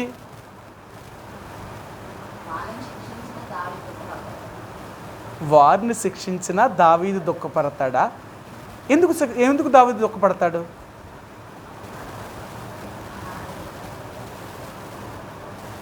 ఇశ్రాయేలు ప్రజలు శిక్షిస్తే దావీదుకి ఎందుకు బాధ?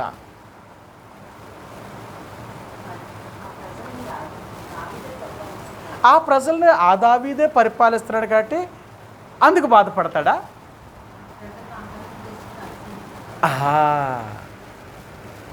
ఏ దన్నును చూసి అతిశయించాడో అదే దన్నును తీసేస్తే ఇప్పుడు ఏమవుతాడు ఈయన?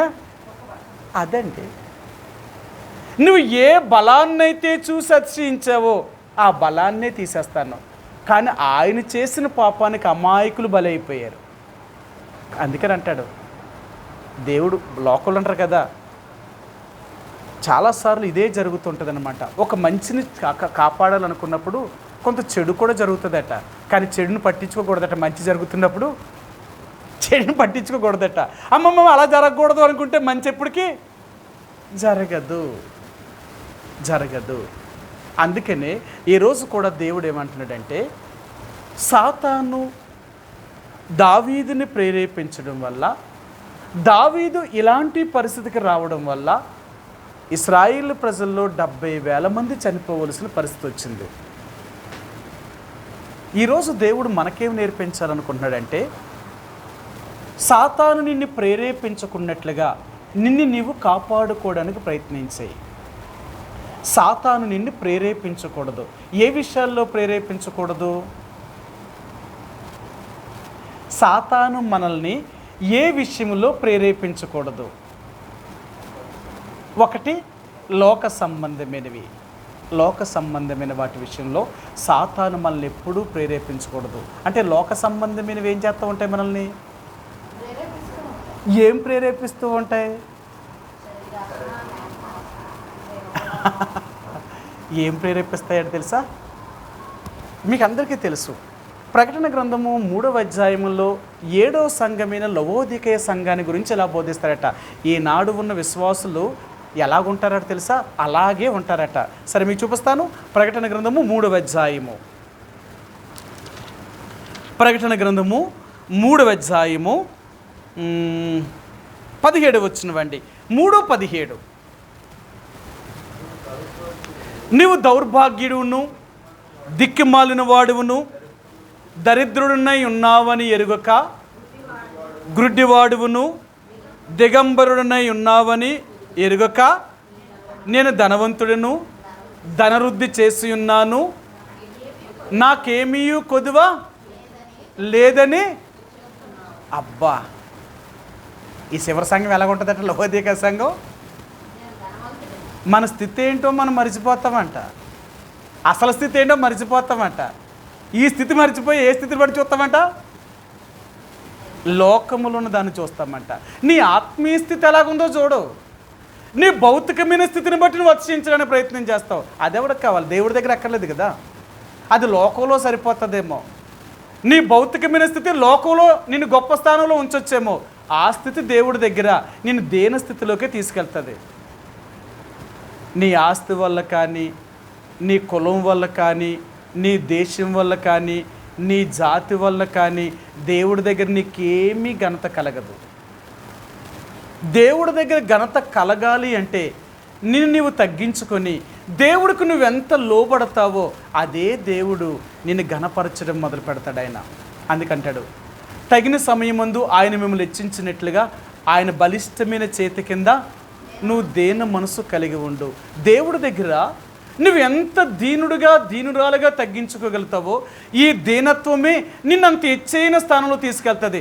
అంతేకాని లోకములో నీకున్న వాటిని బట్టి దేవుడి దగ్గర నీకేమీ స్థానము దొరకదు.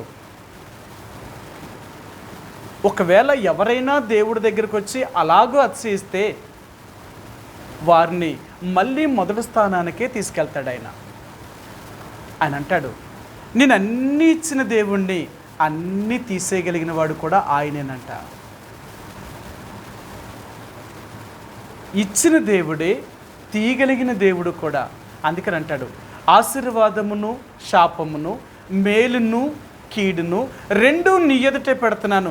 నువ్వేది కావాలని కోరుకుంటావు అదే నీ మీదకి వచ్చేస్తుంది. నువ్వు ఏది కావాలనుకుంటావు అదే నీ మీదకి వస్తుంది. నీకు ఆశీర్వాదము మేలే కావాలనుకున్నావు అనుకో, నువ్వు దేవుడు చెప్పినట్టుగా నడిస్తే అవి నీ మీదకి వస్తాయి. లేదు శాపమును కీడే నీకు రావాలి అనుకో, దేవునికి వ్యతిరేకంగా లోకంలో ఉన్న వాటిని బట్టి నడవడం ప్రారంభించావనుకో అవి నీ మీదకి వచ్చేస్తాయి. అందుకని అంటాడు, నాశనానికి ముందు గర్వం నడుస్తుందంట. గర్వం దేన్ని బట్టి వస్తుంది? ఇప్పుడు దావీదు దేన్ని బట్టి వచ్చింది అది? ఇంతకుముందు ఎందుకు లేదు ఆయనకి? అది ఎప్పుడు రావాలా? మొదట ఉండాలి కదా. మరి అప్పుడు లేకుండా ఇప్పుడు ఎందుకు వచ్చింది? స్థాయి పెరిగింది, తన బలం పెరిగింది, అన్నిటినీ సంపాదించుకోగలిగాడు. ఇప్పుడు మరి దేవుడి దగ్గరికి ఇంక దేవుడేం కనపడతలేదు ఈయనకి. ఇప్పుడు కనపడేది ఏంటంటే తన విస్తారమైన వెండి బంగారము ఆస్తి విస్తారమైన భూభాగం ఆయనకు వచ్చింది. ఎన్ని రాజ్యాలు జయించాడో. అతనికి తన సైన్యములు ఉన్నవారిని అక్కడక్కడక్కడక్కడ సైనికులు పెట్టేసి ఆయా దేశాల మీద వారికి అధికారాన్ని అనుగ్రహించేశాడు.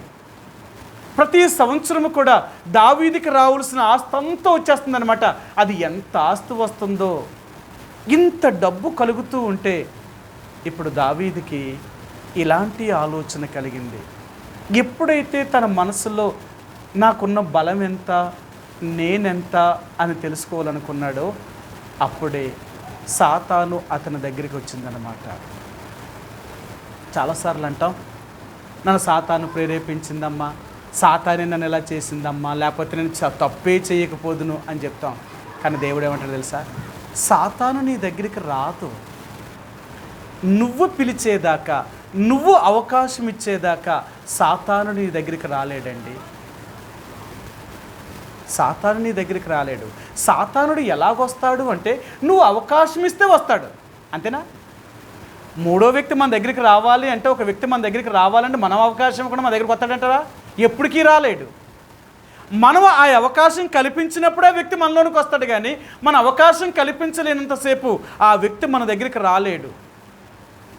అది స్త్రీ అయినా పురుషుడైనా, అది సాతానుడైనా దేవుడైనా, అంతేనా? ఒకవేళ దేవుడిని దగ్గరికి రావాలనుకో, ఆ అవకాశం నువ్వేం చేయాలా? దేవుడు కల్పించాలి కదా. దేవుడు నా దగ్గరికి రా, నా హృదయమనే తలుపు నీ కోసం తెరిచాను, నాలోనికి రా తండ్రి అంటే దేవుడు తప్పకుండా వస్తాడు. నీ తలుపును మూసేసుకొని నీ హృదయాన్ని బిగించేసుకొని దేవుడా నాలోనికి రా తండ్రి అంటే ఏమంటాడట? అమ్మ వచ్చాను, నీ తలుపు కొడతాను కానీ నువ్వు తలుపు తీయలేదు కదా. నువ్వు తలుపు తీస్తే నేను లోనికి వస్తాను, నువ్వు తలుపు తీయకుండా నేను లోనికి వస్తాను. అదే దేవుడు అంటున్నాడు. నువ్వు దేనికి నీలోనికి చేర్చుకోవడానికి నువ్వు అవకాశం ఇస్తావో వాళ్ళే నీలోనికి రావడానికి అవకాశం ఎక్కువ. దావీదు యొక్క హృదయంలోనికి సాతాను ఎందుకు ప్రవేశించింది అంటే ఇదే దావీదు యొక్క పతనానికి గల మొదటి కారణం. ఎంత ఏడ్చాడు తెలుసా దావీదు. ఈ తప్పు చేసినందుకు గోనుబట్ట కట్టుకొని అతడును ఇశ్రాయేలు ప్రజలందరూ కూడా ఏడ్చి, అయ్యా మేము తప్పు చేశాము, మేము తప్పు చేశాము, మేము తప్పు చేశాము, మమ్మల్ని క్షమించు అని ఏడ్చాడు. కానీ దావీదుకి దేవుడు ఏం చెప్పాడు తెలుసా? నువ్వు చేసిన తప్పును క్షమించు అని ఒక్క మాటతో చెప్తున్నావు. నేను క్షమించేయగలనా? నువ్వు అడిగేది క్షమించు అని ఒక్క మాట అడుగుతున్నావు, కానీ నువ్వు చేసిన నేరము అది చిన్న నేరమేమీ కాదు. ఒకవేళ నువ్వు చిన్న నేరం చేసుంటే నిన్ను క్షమించగలిగినేమో, నువ్వు చేసిన నేరానికి శిక్ష అనుభవించవలసిందే. 3 విషయాలు దేవుడు ఆయనకు చూపించాడు కదా. మొదటి దినవృత్తాంతాల గ్రంథము 21వ అధ్యాయము. మొదటి దినవృత్తాంతాల గ్రంథము 21వ అధ్యాయము. ఇప్పుడు ఆయనకి ఎలాగూ వర్తమానం పంపించాడు దేవుడు. ఏమని పంపించాడో మీకు చూపిస్తాను. 12వ వచనం. 12వ వచనం. 3 ఏండ్ల పాటు కరువు కలుగుట 3 నెలల పాటు నీ శత్రువులు కత్తి దూసి నిన్ను తరుముగా నీవు వారి ఎదుట నిలవక నశించిపోవుట 3 దినముల పాటు దేశమందు యెహోవా కత్తి అనగా తెగులు నిలుచుట చేత యెహోవా దూత ఇశ్రాయేలు దేశమంతటా నాశనము కలుగజేయుట అని వీటిలో ఒక దానిని నువ్వు కోరుకొనమని యెహోవా సెలవిచ్చుచున్నాడు. దేవుడు చెప్పాడు, నువ్వు అపవాదికి చోటిచ్చావు. నీ ఆశలు నీ కోరికలు బట్టి, నీ ఆశలు నీ కోరికలు నెరవేర్చుకోవడానికి వాడు నీకు మార్గాన్ని చూపించాడు. వాడు మార్గాన్ని చూపించడం వల్ల ఆ మార్గంలో నువ్వు వెళ్ళి నీ కార్యం సఫలం చేసుకున్నావు. నీ కార్యం అయిపోయింది, కానీ నువ్వు చేసిన పాపానికి శిక్ష అనుభవించాలి కదా. ఇప్పుడు 3 షరతులు. 3 సంవత్సరాలు నీ దేశం మీదే కరువు పంపిస్తాను, తట్టుకుంటావా? 3 నెలలు నీ శత్రువుల చేతులను నువ్వు తప్పించుకొని పారిపోవాలి. వారు 3 నెలలు నిన్ను తరుముతారు. అప్పుడు నువ్వు తప్పించుకొని పారిపోగలుగుతావా? ఏమో, వాళ్ళ చేతికి దొరికితే నిన్ను చంపేయచ్చు, నువ్వు తప్పించుకుంటే ప్రాణంతో బ్రతకొచ్చు. ఈ 3 నెలలు నువ్వు పారిపోవాలా. 3వది, 3 రోజులు నీ దేశం మీదకి తెగులు పంపిస్తాను, ఏది కావాలో కోరుకో. ఇదే నీ పాపములకు పరిహాసము, ఎందుకంటే ఇంక నేనేమీ చేయలేను. నువ్వు చేసిన నేరము నీకు చిన్నదిగా కనపడుతుందేమో, కానీ నువ్వు చేసిన నేరానికి ఇశ్రాయేలు ప్రజల్లో 70,000 మంది శూరులు చచ్చిపోయారు. నువ్వు చేసిన పాపానికి నువ్వేం చేసావు తెలుసా? నీలో ఈ అహము, ఈ గర్వము అనేది ప్రవేశించి నా బలం ఎంత, నా ఐశ్వర్యం ఎంత, నా దన్నెంత తెలుసుకోవాలనుకున్నావు. అందుకే ఈ శిక్ష నీకు పెట్టాను. ఇప్పుడు నీ దన్నేంటో, నీ బలమేంటో, నీ ఐశ్వర్యం ఏంటో ఇప్పుడు చూపిస్తాను నేను నీకు.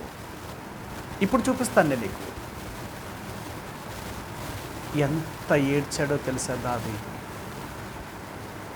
ఎంత దుఃఖపడ్డాడో దావీదు. అందుకనే ఈరోజు దేవుడు అనేది ఏంటంటే, నీ హృదయంలో సాతాను ప్రేరేపించకూడదు. నీ ద్వారా పాపం పని చేయడానికి సాతాను ప్రేరేపించకూడదు. అందుకని నీవు నేను కూడా మన హృదయాన్ని చాలా జాగ్రత్తగా కాపాడుకోవాలి. ప్రతిరోజు కాపాడుకోవాల్సిన వారము.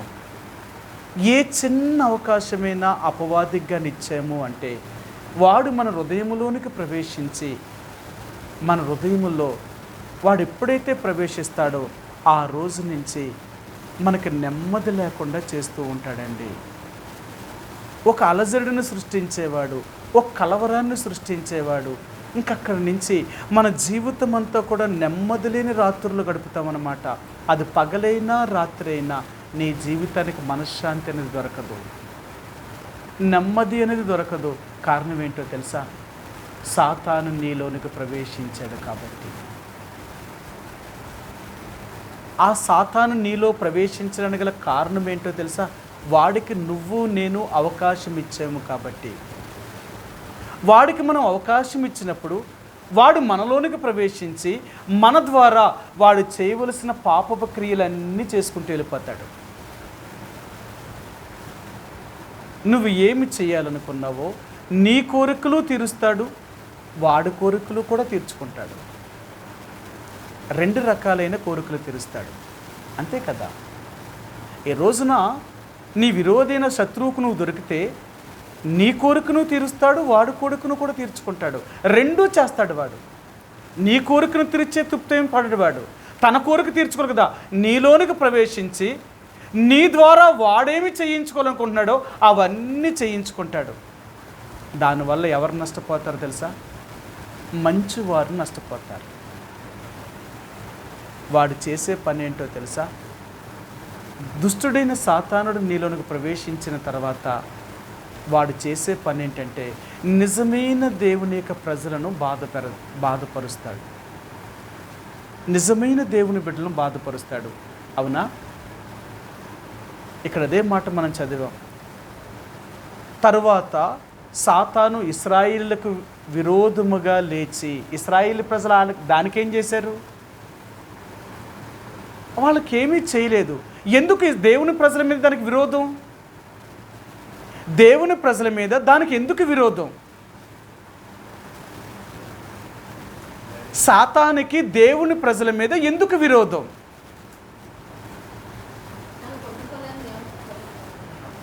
తాను పొందలేనిది దేవుని పిల్లలు పొందుతారు అని, తన్ను సేవించలేదని.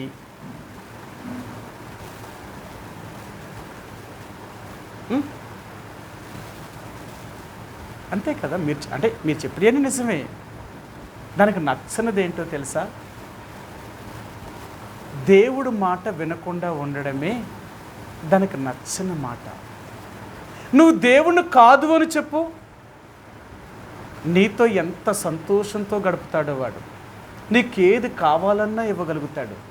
నువ్వు దేవుడు మాట వింటానని చెప్పు, నిన్నెంత బాధ పెట్టాలని ప్రయత్నం చేస్తాడు. అందుకనే సాతాను ఎప్పుడూ కూడా దేవుని ప్రజలకు విరోధి.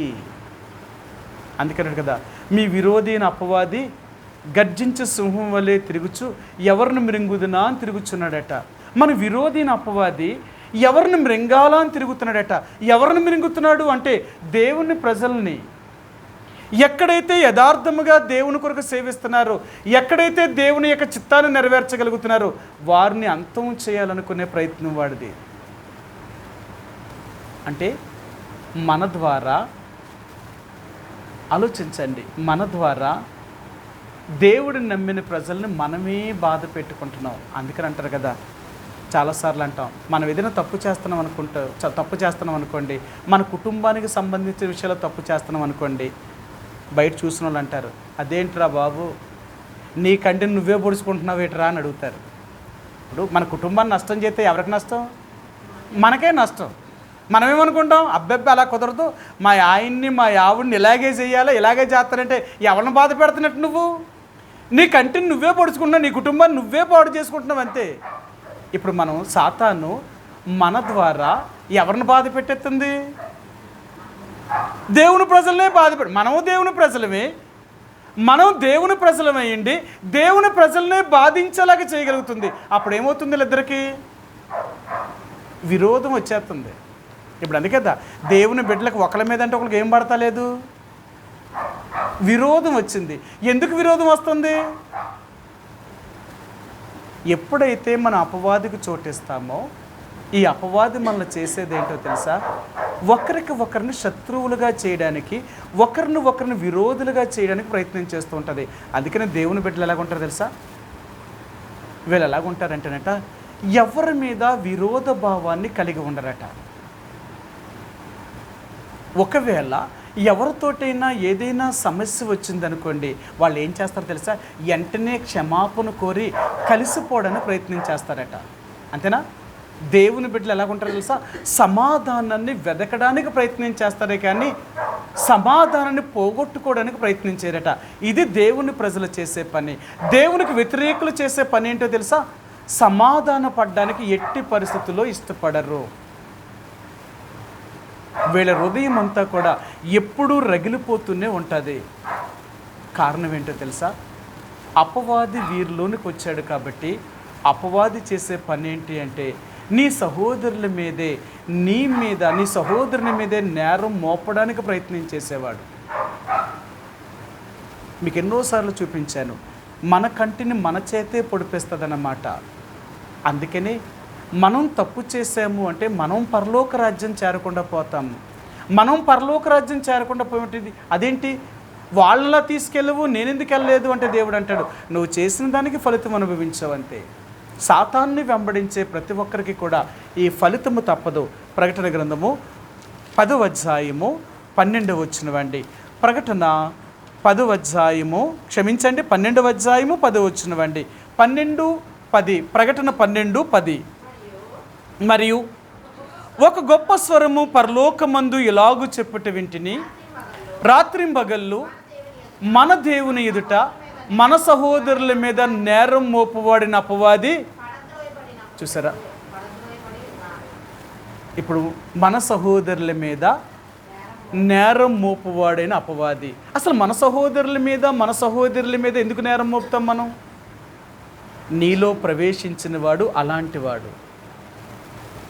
నీలో దేవుడు ఉన్నాడు అనుకోండి, ఎదట వారి తప్పును క్షమించగలిగే మనస్తత్వం కలిగి ఉంటావు. యేసుప్రభు వరకు ఉన్న మనస్తత్వం ఏంటో తెలుసా? క్షమించగలిగిన మనస్తత్వం. అంతేనా?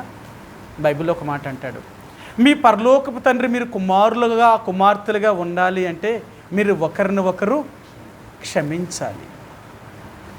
మన పరలోకపు తండ్రికి మన కుమారులుగా కుమార్తెలుగా ఉండాలి అంటే ఒకరిని ఒకరు క్షమించాలట. మన పరలోకపు తండ్రికి మనం విరోధంగా ఉండాలి అనుకోండి, మనం ఎవరిని క్షమించకరొద్దు. అందుకనే ఈరోజు దేవుడు అంటున్నాడు, నిజంగా నువ్వు నా బిడ్డవైతే నువ్వు ఎలాగుంటున్నావు, నువ్వు ఎలాగ జీవిస్తున్నావు, అసలు నేరం మోపడం ఏంటి, ఒకరి మీద ఒకరు తప్పు మోపుకోవడం ఏంటి? ఒకవేళ తప్పే జరిగిందనుకో, నువ్వేం చేస్తావు తెలుసా? దేవుని బిడ్డలు తప్పే జరిగింది అనుకోండి, వీళ్ళు ఏం చేస్తారు? నీకు అన్యాయమే జరిగింది, నీకు తప్పే జరిగింది, ఇప్పుడు నువ్వేం చేయాలా?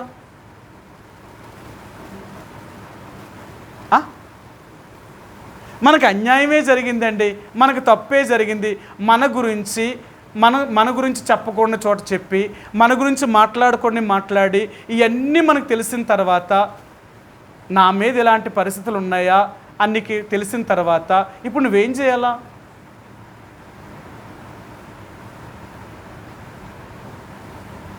నీకు అన్యాయం జరిగినప్పుడు, నీకు తప్పే జరిగినప్పుడు, నీకు అంత కీడే జరిగింది అనుకోండి, అయినా నువ్వేం చేయాలా? నువ్వు దేవుని బిడ్డవి. మనం ఎందుకు రక్షించబడ్డామని తెలుసా? ఇందుకొరకే దేవుడు మనం రక్షించాడట. ఎందుకొరకు? సరే మీకు చూపిస్తాను. పేతురు రాసిన మొదటి పత్రిక 2వ అధ్యాయము. పేతురు రాసిన మొదటి పత్రిక 2వ అధ్యాయము 20వ వచనం అండి. పేతురు రాసిన మొదటి పత్రిక 2వ అధ్యాయము 20వ వచనం. తప్పుదిమ్మునకే దెబ్బలు తినినప్పుడు మీరు సహించిన ఎడల మీకు ఏది ఘనము? మేలు చేసి బాధపడినప్పుడు మీరు సహించిన ఎడల అది దేవునికి హితమగును. ఇందుకు మీరు మనం దేని కొరకు పిలువబడ్డామంట? నన్ను ఇలాగ అంటారా, నాకు ఇలా చేస్తారా, నా గురించి ఇలా మాట్లాడతారా, కాబట్టి నేను ఎప్పటికీ క్షమించలేను, నేను ఎప్పటికీ మాట్లాడలేను, నేను ఎప్పటికీ కలవలేను. ఇవన్నీ ఏంటో తెలుసా? నీలో ఉన్నవాడు అంత బలమైన దాన్ని నాటుతున్నాడు అన్నమాట. నేను ఎందుకో తెలుసా? ఏదో నేను సిద్ధపడి కానీ నేను చెప్పాలని కానీ అసలు నేను ఏమీ అనుకోలేదు. నేను ప్రార్థన కొరకే దేవుడి దగ్గర ఎంతోసేపు కనిపడినప్పుడు ఆ ఒక్క మాటనే దేవుడు చెప్పాడు. దావీదుని సాతాను ప్రేరేపించింది. అసలు దావీదుని సాతాను ప్రేరేపించడానికి ఈయన ఎందుకు అవకాశం ఇచ్చాడు? ఈయన దేవుని బిడ్డ కదా, ఈయన తెలీదా సాతాను నన్ను ఇలా ప్రేరేపిస్తుంది, నేను ఇలా చేయకూడదు, ఈ తప్పు అని తెలీదా? పోనీ తెలియకపోతే యవాబు చెప్తున్నాడు కదా, అప్పటికే నిన్నాడా? ఎందుకు వెళ్ళలేదు? అతని గర్వం, అతని అహం ఇతను ఏం చేసింది? అడ్డుకుందంతే. దానికి పరిహాసం ఎంత దూరం తీసుకెళ్ళిందో చూడండి. అందుకనే ఈరోజు దేవుడు నీకు నాకు నేర్పించాలనుకునేది ఏంటంటే, మనం దేవుని యొక్క ప్రజలు. మనం యేసు ప్రభువునికి రక్తం చేత కడగబడిన వారు. అందుకని అంటాడు, నీవెప్పుడూ కూడా అపవాదికి చోటు ఇవ్వడానికి ప్రయత్నించేది. అపవాదికి చోటు ఇచ్చావనుకో, వీడు ఏం చేస్తాడు తెలుసా? నీ సొంత వారి మీదే నెపములు మోపేలాగా చేస్తాడు. మన సహోదరుల మీద, మన సహోదరుల మీద ఒకరంటే ఒకరికి పడకుండా, ఒకరంటే ఒకరికి విరోధ భావాన్ని తీసుకొచ్చి వీరిని కలవకుండా చేస్తాడనమాట. వీరిని కలవకుండా చేసాడనుకోండి, ఇప్పుడు ఏమవుతుందో తెలుసా? దేవుడు పని జరగకుండా ఆగిపోవడానికి ఇదొక కారణం. వీళ్ళు ఒకటంటే వీళ్ళు ఇంకొకటి అంటారు, వీళ్ళు ఇంకొకరంటే ఇది ఒకటి అంటారు. ఈ రెండు కలవలేదనుకోండి, ఇప్పుడు పని ఎలా జరుగుతుంది? జరగదు. ఇది వాడు ప్రయత్నం అంతా ఏంటో తెలుసా? మన చేతులతోటే మన కంటిని మనమే పొడుచుకునేలాగా చేసి, నాకే పాపం తెలీదు, వాళ్ళే వాళ్ళ కంటిని వాళ్ళే పొడుచుకున్నారు కానీ నేనేం పడలేదు అంటాడు. అలా పొడుచుకోవడానికి గల కారణం వాడికి మనం అవకాశం ఇవ్వడం బట్టే కదా. శత్రువుకి మనం అవకాశం ఇచ్చిన తర్వాత వాడు చేయలేదు అంటే వాడు ఎలాగంటాడు? నాకేం సంబంధం ఉంది ఇందులో? నాకు ఏ సంబంధం లేదు, వాళ్ళు రమ్మన్నారు నేను వచ్చాను అంతే. వాళ్ళు రమ్మన్నారు నేను వచ్చాను కాబట్టి వచ్చిన దాన్ని బట్టి నేను ఏం చేయాలో అది చేసుకుని వెళ్ళిపోయాను. వాళ్ళు రమ్మనకపోతే నేను వస్తానా? నేను రాను కదా, నాదేం తప్పు లేదంటాడు. నిజమే, దేవుడు కూడా అలాగే అంటాడు. నువ్వు వాడిని పిలవడమే మొదటి తప్పు, వాడిని నీ హృదయంలోకి రమ్మన్నవే మొదటి తప్పు. వాడు వచ్చిన తర్వాత ఏం చేశాడని తప్పు నాకు అనవసరం, నువ్వు రమ్మంటే నాడు వచ్చాడంతే. అందుకన్నాడు, ప్రతి మనుషుడు తన స్వకీయమైన దురాశల చేత విడవబడిన వాడై మరులు కొల్పబడుతున్నాడు. మనలున్న కోరికలు, మన ఆశలే మనల్ని పాపం చేయడానికి గల మొదటి కారణము. ఇప్పుడు దావీదు తప్పు చేశాడు అంటే దానికి కారణం ఏంటి అంటే తన హృదయంలో ఉన్న కోరిక. అపవాది యేసుప్రభువారిని కూడా శోధించింది, మరి ఆయన ఎందుకు పడలేదు? బైబిల్లో చాలామందిని శోధించింది, మరి వాళ్ళు ఎందుకు పడలేదు? ఈయనెందుకు పడ్డాడు? ఈయనకి ఎలాంటి కోరిక ఉంది కాబట్టి ఈయన పడ్డాడు. వాళ్ళకి అలాంటి కోరిక లేదు కాబట్టి వారు పడలేదు. కాబట్టి ఈరోజు దేవుడు అంటున్నాడు, ఏమన్నాడు తెలుసా? సాతాను నిన్ను ప్రేరేపించకూడదు, సాతాను నువ్వు చోటు ఇవ్వద్దు. వాడు నీలోనికి వచ్చాడు అంటే వాడు నీలోనికి వచ్చిన తర్వాత వాడు నిన్ను ప్రేరేపణ చేస్తూ ఉంటాడు. ఏం ప్రేరేపణ చేస్తాడో తెలుసా? దేవునికి వ్యతిరేకమైన సంగతుల గురించే నేను ప్రేరేపణ చేస్తూ ఉంటాడు. దేవునికి వ్యతిరేకమైన వాటిని ప్రేరేపణ చేస్తూ ఉంటాడు. అందుకనే దేవుని బిడ్డలుగా మనం ఎలాగుండాలో తెలుసా? మనము దేవుని పిల్లలము. అపవాదికి మన జీవితంలో చోటు ఇవ్వడానికి ప్రయత్నం చేయొద్దు. వాడు మనలోనికి వచ్చాడు అంటే మన జీవితాన్నే నాశనం చేస్తాడు. అంతేకాదు, మనం ఏమైతే ఇప్పుడు దాకా సుఖ సంతోషాలతో జీవిస్తున్నామో ఆ సుఖ సంతోషాలను కూడా తీసివేస్తాడు వాడంతే. మనం పాపం చేసాము అంటే తప్పక దాన్ని శిక్ష అనుభవించాలి. దాన్ని తప్పక శిక్ష అనుభవించాము అంటే మనం ఏమైతే సంపాదించామో దాని నష్టానికి మనం ఖర్చు పెట్టవలసిందే. దేవుడు తీసేస్తాడు అది. అందుకని అంటాడు, నా మాట విని ఇప్పటికైనా. దేవుడు ఏం చెప్తుంది తెలుసా? సాతాను నిన్ను ప్రేరేపించుకున్నట్లుగా అపవాదికి నువ్వు చోటు ఇవ్వకుండా ఉండడానికి జాగ్రత్త పడు. నీ బలాన్ని కానీ, లోకంలోని నీ దన్నుని కానీ, లోకంలో ఉన్న వాటిని బట్టి కానీ ఎప్పుడూ అతిశయించడానికి ప్రయత్నం చేయొద్దు, ఎప్పుడూ గర్వించడానికి ప్రయత్నం చేయదు. ఒకవేళ లోకంలో మనకి ఏది కలిగి ఉన్నా అవన్నీ దేవుడి ద్వారానే మనం కలిగి ఉన్నాం. కాదు అని అన్నామా? చూడు, ఒక్కసారి నువ్వు చూడాలనుకుంటావా దేవుణ్ణి? అలాగే చూడు. నేను ఎంతోమందిని చూశాను, నేను పేర్లతో చెప్పకూడదు కానీ ఎంత అతిశయించారో తెలుసా? ఎన్ని మాటలు అన్నారో తెలుసా? అసలు వాళ్ళు మమ్మల్ని ఎంత హేళన చేశారో తెలుసా? అసలు మాతో పోల్చుకుంటే వాళ్ళు ఏపాటి వారు, మాతో పోల్చుకుంటే వాళ్ళు దేనికి మాతో సాటి వాళ్ళు? నేను ఒకటే చెప్పాను, లోకములో మీకు ఎంతో ఉండొచ్చు కానీ మీకు నేను సాటి కాదు. కానీ దేవుడి దగ్గరికి వస్తే మీకంటే నేనే గొప్ప. మీకంటే నేను 100 రెట్లు గొప్ప, నువ్వు చూస్తావా, చూడైతే అని చెప్పాను. తర్వాత ఎంత ఏడ్చారు తెలుసా నా దగ్గర, అన్న మమ్మల్ని క్షమించండి. ఆ రోజు మేము ఆడకూడని మాటలన్నీ ఆడడం వల్ల ఈరోజు మా జీవితాలు ఏమైపోయాయి తెలుసా? మా పిల్లల బ్రతుకులు ఇలాగైపోయాయి, మా జీవితం ఇలాగైపోయింది, మా కుటుంబం చిన్న భిన్నముల కింద అయిపోయిందనమాట. మా కోసం ప్రార్థన చేయండి.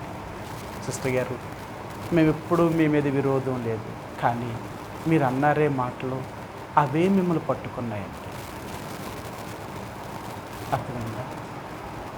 మనం ఏమి చేస్తామో దాని ఫలితాన్ని తప్పక అనుభవించాలి, తప్పక అనుభవిస్తాం. అందుకనే దేవుడి దగ్గర ఎప్పుడూ అతిశయించొద్దు. అలా అతిశయించామా మన అతిశయం అంతా చెడ్డదన్నమాట. మన నష్టానికి, మన నాశనానికి తీసుకుని వెళ్ళిపోతుంది. అందుకనే ఈరోజు దేవుడు నీకు నాకు నేర్పించాలనుకున్నది ఏంటంటే, అపవాది నిన్ను శోధించకూడదు, అపవాదికి చోటు ఇవ్వడానికి ప్రయత్నించేది. దావీదు చోటు ఇచ్చాడు, తన బలాన్ని పోగొట్టుకున్నాడు. సర్పము సాతానుడికి చోటు ఇచ్చింది, నేలను పాకే ఒక పురుగుగా కడుపుతో పాకవలసిన పరిస్థితికి వెళ్ళింది. ఇస్కరియోతు యోధ ఆ ధనానికి చోటు ఇచ్చాడు, తన చావుకి తానే చావుకి కారకుడైపోయాడు. అపవాదికి చోటు ఎవరైతే ఇచ్చారో దాని శిక్షను అనుభవించకుండా ఎవ్వరూ మానలేదు. ఈరోజు దేవుడు అంటున్నాడు, నీవు నేను కూడా మన జీవితంలో అపవాదికి చోటు ఇవ్వడానికి ప్రయత్నం చేయొద్దు. వాడు మనల్ని ప్రేరేపించకూడదు. వాడు ప్రేరేపించకుండా ఉండాలి అంటే మన స్వకీయమైన దురాశలు, మన కోరికలు, మన ఆశలు అనేవి చచ్చిపోవాలి. శరీర సంబంధంగా మన కోరికలు, మన ఆశలు ఏమైతున్నాయో అవి ఆసరా చేసుకొని మనల్ని నాశనములోనికి, నష్టములోనికి తీసుకొని పోతాయి అన్నమాట. అవి మనల్ని నాశనాన్ని, నష్టాన్ని కలగచేస్తాయి. అందుకనే ఈరోజు దేవుడు అంటున్నాడు, నువ్వు నాశనములోనూ నష్టములోనూ పడకుండా ఉండాలి అంటే అపవాదికి చోటు ఇవ్వకుండా నిన్ను నువ్వు కాపాడుకో.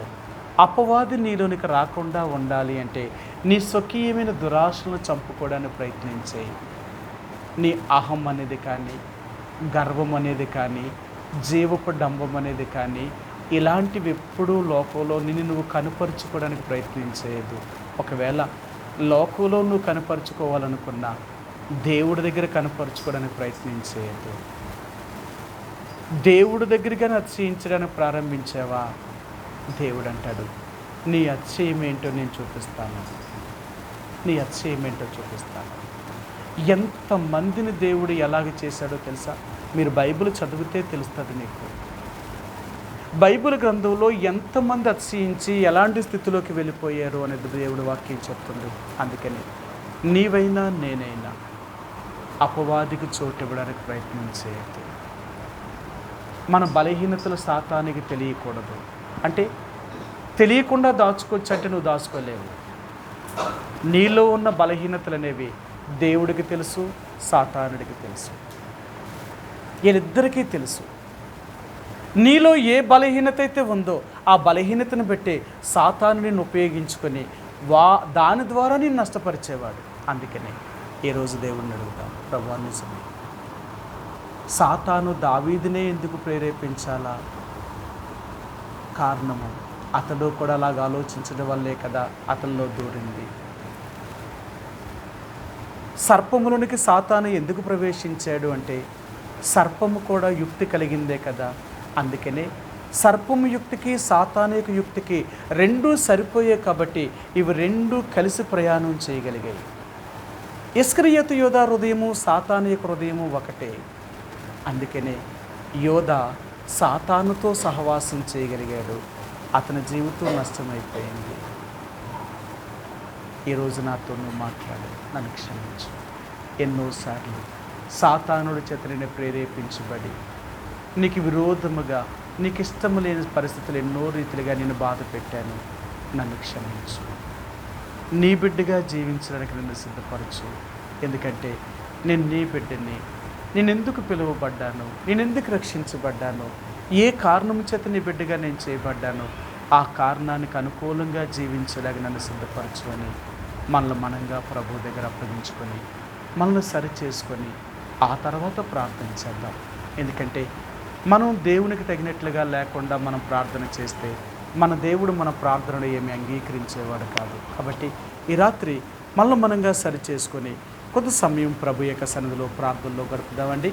ఈ రాత్రి ప్రార్థనకి వెళ్ళే ముందుగా మరి చెదిరి ఉన్న పరిశుద్ధులైన వారి కొరకు ప్రార్థన చేయండి. మరి విశ్వాస కుటుంబంలో ఉన్న వారికి ఉన్న ఆర్థికమైన సమస్యలు, వారికి ఉన్న కష్టాల నుంచి దేవుడు వారిని విడిపించేలాగా ప్రార్థన చేయండి. విశ్వాస కుటుంబంలో రక్షణ లేని వారికి రక్షణ, సంతానం లేని వారికి సంతానము, సుఖప్రసవం కుదురు చూస్తున్న వారికి సుఖప్రసవాన్ని, వివాహములు కుదురు చూస్తున్న బిడ్డలకు వివాహములు జరుగుట్లోను, ఉద్యోగములు కుదురు చూస్తున్న వారికి ఉద్యోగములు దొరుకుట్లోను, చదువుతున్న బిడ్డలకు కావాల్సిన జ్ఞానమును, తెలివిని, జ్ఞాపకశక్తిని గురించి ఉన్నతమైన చదువులు చదవడం కొరకే వారికి సహాయం చేసేలాగా ప్రార్థన చేయండి. అలాగే వృద్ధాప్యులు ఉన్న వారి కొరకు ప్రార్థన చేయండి. వారికి కావాల్సిన ప్రతి అవసరతను తీర్చేలాగా. మన దేశంలో, ప్రపంచ దేశాల్లో ఎన్నో కోట్ల మంది రక్షణ లేని వారు ఉంటున్నారు. వారి రక్షణ కొరకు ప్రార్థన చేయండి. అలాగే రక్షించబడ్డామని చెప్పుకుంటూ సాతానుడి చేత మోసగించబడి తప్పుడు బోధల్లోనూ తప్పుడు బోధకుల చేతులు ఉన్న వారిని దేవుడు రక్షించి వాక్యానుసారమైన జీవితాన్ని జీవించట్లో ప్రభు సహాయం చేసేలాగా ప్రార్థన చేయండి. అలాగే మరి దైవ సేవకులైన వారి కొరకు ప్రార్థన చేయండి. అలాగే మన రాష్ట్రాన్ని, మన దేశాన్ని, ప్రపంచ దేశాల్ని పరిపాలన చేస్తున్న నాయకులైన వారి కొరకు, అధికారుల కొరకు, ప్రభుత్వాల కొరకు ప్రార్థన చేయండి.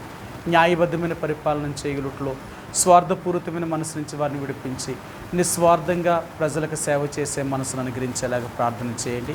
అలాగే మన దేశంలో, ప్రపంచ దేశాల్లో దేవుని నమ్ముకున్న దేవుని ప్రజలను, దేవుని ఎరిగిన అంజలైన వారు, నామకార్థులు, కమ్యూనిస్టు వారు, మన దేశంలో బీజేపీ వారితో కలిసి పనిచేస్తున్న అనేక తెగల వారిని, వారి కఠిన హృదయాన్ని దేవుడు బద్దలు చేసి దేవుని తెలుసుకునే మనసు వారికి అనుగ్రహించేలాగా ప్రార్థన చేయండి. బాధించబడుతున్న దేవుని ప్రజలకు కావలసిన ఆదరణ, ధైర్యాన్ని, నెమ్మదును, స్వస్థతను, వారికి కావలసిన ప్రతి అవసరతను దేవుడు తీర్చేలాగా ప్రార్థన చేయండి.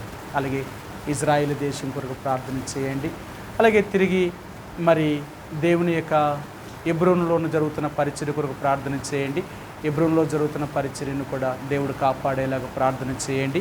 అక్కడ సేవకులైన వారు, ఈ 4 గంటల బోధలో నమ్మకంగా సేవను చేస్తున్న దైవ సేవకులైన వారి కొరకు ప్రార్థన చేయండి. వారికి కావలసిన ప్రతి అవసరతను దేవుడు తీర్చి దేవుని సంఘాలను దేవుని రాకడ కొరకే సిద్ధపరిచే అభిషేకం దేవుడు దయచేసేలాగా ప్రార్థన చేయండి. తిరిగి నర్సిపూడి, రామచంద్రాపురం, అనపర్తి, గంగులూరు పాకలు, కాపవరం, ఇలపల్లి, కృష్ణాపురం, రాఘవాపురం, కాకినాడ, సామర్లకోట, పెద్దాపురం ప్రాంతాల్లో జరుగుతున్న పరిచర్య కొరకు, అలాగే విజయనగరం, అలాగే లంకిపాలెంలో జరుగుతున్న పరిచర్య కొరకు ప్రార్థన చేయండి.